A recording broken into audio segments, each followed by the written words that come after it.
Então, chegamos até aqui. O último vídeo da nossa série Reposicionamento, onde eu quero falar sobre o reposicionamento de Deus. De fato, o reposicionamento de Deus. Essa série Deus colocou no meu coração para falar sobre esse assunto, porque eu tenho percebido a igreja sem identidade. As pessoas não sabem a autoridade que ela tem. As pessoas não sabem a sua posição de filho.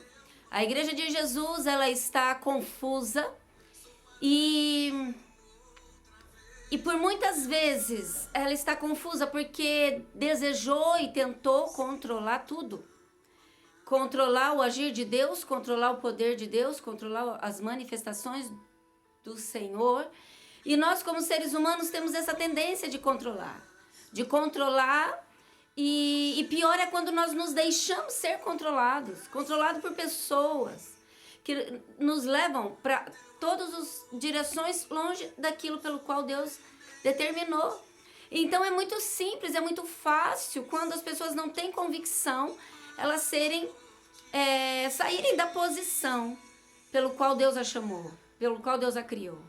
Então o primeiro vídeo foi sobre controle, o segundo vídeo foi sobre paternidade, onde nós vimos que Jesus ele foi conduzido ao deserto e que Deus testificou, Deus confessou publicamente, Deus decidiu falar, né, para Jesus que ele era o Filho amado. E nós vimos que Deus tem prazer em nós, que Deus nos ama incondicionalmente, que independente de quem nós somos, Ele nos reveste de unção, de autoridade, porque somos teus filhos. E Ele nos chamou para assumir essa posição de filho, estar assentado acima de principados, potestades, dominadores deste mundo, nas regiões celestes. Deus nos deu essa autoridade, porque o desejo de Deus é fazer muitos filhos semelhantes a Jesus para a glória de Deus Pai. O terceiro vídeo foi sobre rejeição, onde nós vimos a história de Mefibosete, que vivia numa terra chamada Lodebar, terra de esquecimento, terra sem pasto, lugar que não dava fruto, e por conta disso foi rejeitado. Por conta do que ele não podia produzir, porque ele era um deficiente, ele foi rejeitado. Mas a Bíblia diz que Deus lembrou Davi de um descendente do rei, e ele foi reposicionado na tua posição, porque Mefibosete era neto do rei, filho do Deus vivo. E assim Deus quer fazer comigo e com você. Tirar do esquecimento, tirar da rejeição e colocar assentado na mesa do rei. Colocar diante daquele que pode todas as coisas. Porque não importa quem te rejeitou, mas aquele que te aceitou, que é superior a tudo isso. E nós vimos também sobre a intimidade, sobre entrar no secreto, sobre você ter essa conexão com o Senhor todo dia, toda hora, em todo momento. Aquilo que Deus pensa, você pensa, o que Deus fala, você fala, aonde você ouve, aonde você está alinhado com Deus. E quando você está nesse ponto, você não se importa com o que dizem ao teu respeito, porque o que dizem ao teu respeito é muito inferior daquilo pelo que o teu Deus diz. E você sabe quem é o teu pai, você sabe quem aonde é o seu lugar. E o reposicionamento, ele passa por todas essas fases. E por fim eu quero falar a respeito de um homem que sabia quem ele era e passou por tudo isso. E está em Gênesis capítulo 41. Nós vamos ler a história de José. Antes de ler esse texto, eu quero falar rapidinho sobre José.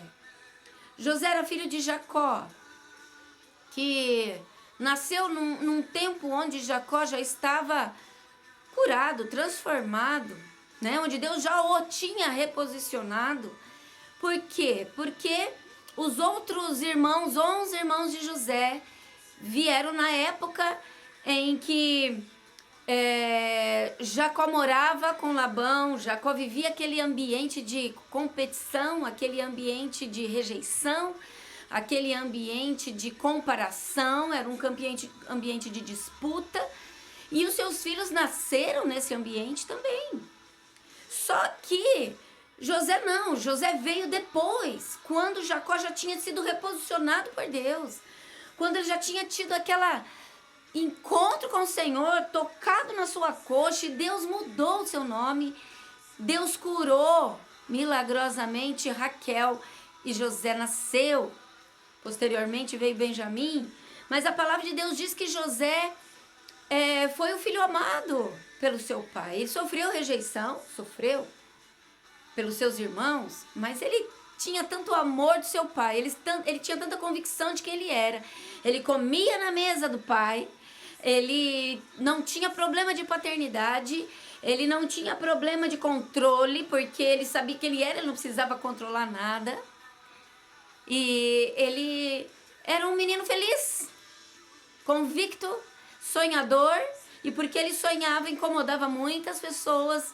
Você pode ter certeza que quando você começar a sonhar alto, vai vir muitas pessoas falar pra você que é pra você parar, mas Deus vai te reposicionar e vai te colocar em lugares altos, e você vai passar a ter sonhos altos em nome de Jesus. E então José despertou ciúmes, raiva, inveja, pessoas que queriam o lugar dele, e ele então foi vendido, dado como morto para o seu pai e as pessoas que conviviam com ele, mas vendido pelos seus irmãos. E a Bíblia diz então que José foi parar como escravo na casa de Potifar, que era comandante do exército de Faraó. E ali José viveu bem. José foi sendo posicionado, ele foi colocado em lugares importantes, ele caiu na graça de Potifar, ele começou a prosperar. A palavra fala, deixa eu ver qual é o texto, acho que é 39, verso 2, diz assim, Gênesis 39, 2, fala: o Senhor era com José, que veio a ser homem próspero e estava na casa do seu senhor egípcio. E vendo Potifar que o Senhor era com ele, que tudo que ele fazia, o Senhor prosperava em suas mãos. Ele falou que José podia cuidar de tudo. Então, Deus estava nesse lugar, colocando José numa posição de honra, diante daquilo que ele tinha enfrentado. Mas esse não era o lugar de nascimento, não era o lugar onde Deus havia feito para José estar. Então ele estava posicionando José. E José permaneceu, mas a palavra de Deus diz que em dado momento José sofreu uma acusação. José foi acusado de assédio, José foi acusado de querer assediar a esposa de Potifar, e fugiu por isso, e foi preso, jogado numa masmorra, né? Numa cadeia, pode-se dizer assim, nos dias de hoje.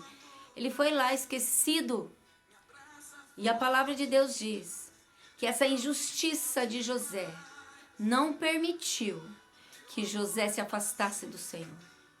A palavra de Deus diz que essa injustiça que José sofreu não permitiu que ele vivesse o tempo de ira e de raiva, mas foi um tempo de cura e de tratamento, que Deus estava levando José a um outro nível. E José, então, desde o dia que foi vendido até o dia em que foi lembrado que estava naquela cadeia, naquele lugar, passaram-se 13 anos. E é o texto que eu quero ler agora. Gostaria que você que pode, pega a sua Bíblia, pega o seu celular. Eu quero ler com você Gênesis capítulo 41, verso 37. Amém?